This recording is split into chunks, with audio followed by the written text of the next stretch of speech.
The Bible has perfect continuity.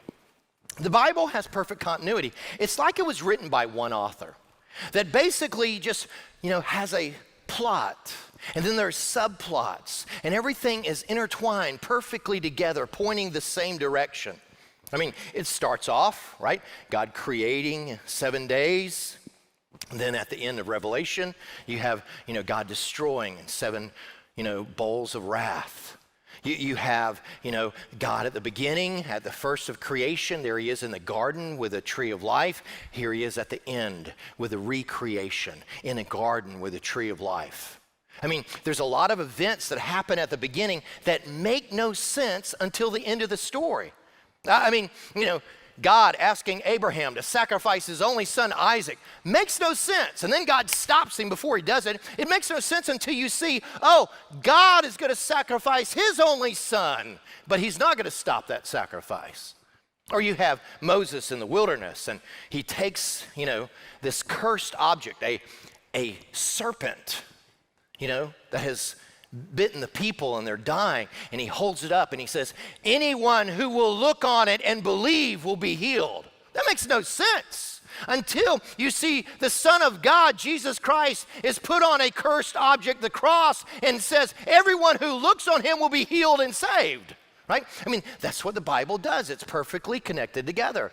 I mean, the temple with all the rituals and priests and sacrifices makes no sense until you see the end of the story and you realize, oh my goodness, this is a type of the throne room of God, and this is how you approach God. And Jesus is now the temple and the high priest and the ultimate sacrifice that gets us into God's presence. I mean, basically, if you just read the Bible, you go, oh my goodness, this is an amazing author that's able to weave together all these different ideas.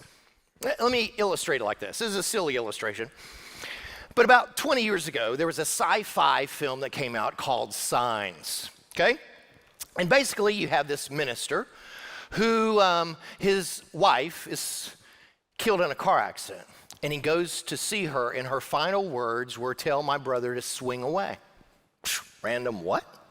And then he has these really strange things happening in his home. He's got a son who's asthmatic, who's always an inhaler because he's always having a hard time breathing. And then he has a daughter who basically has this obsession with drinking a little bit of water and then just leaving half-filled water glasses all around the house. And none of that makes sense until the alien shows up. And the alien grabs the boy and is going to snatch the boy. And the way that they do that is they poison their victims. And so there he is trying to poison the boy and capture him. But guess what? It doesn't work because he's asthmatic and he can't breathe it in. And then what happens? The dad says to his worthless son-in-law that's not good at anything except swinging a bat, grab the bat and swing away. And so he's swinging away and beating on this alien, and the alien starts backing up into all these, half-filled water glasses that spill on him, and they start to burn him and they kill him. And you didn't know any of that until the very end. All these random things, and suddenly that's how they were saved from the aliens. Now you read that and you go, well, that was pretty unique the way they weaved all that together, and it came together at the very end like that. Well, can I tell you the Bible does much more than that? Let me show you a picture, a visual picture of the Bible. And what you have here, this is all the connections of the Bible and the cross references. Let me explain it to you. What you have is you have all the books of the Bible in the bottom, right? You got Genesis and Exodus all the way to Revelation here, and you can see all the connections. This is, how many chapters are in each, book, and here you have the longest chapter right in the center. It's Psalm 119. You know what that's about? It's about the trustworthiness and the beauty of the Word of God. And then you go, what's all this rainbow stuff? Those are all the connections and the hyperlinks, Jordan Peterson says that the Bible is the first hyperlinked book before the internet. All these connections. Now, I just told you a story of the movie Signs that had 4 hyperlink connections. Do you know how many the Bible has? Jot this down. 63,779. 63,779.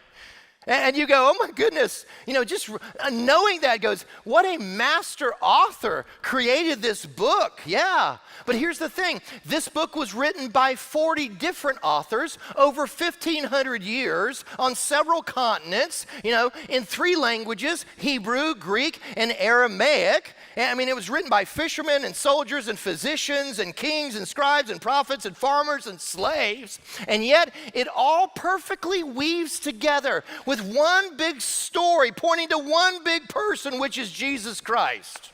Now, let me ask you, how did that just happen? I'll tell you. You go, wow, it must have had a major, amazing general editor. Yeah, it did.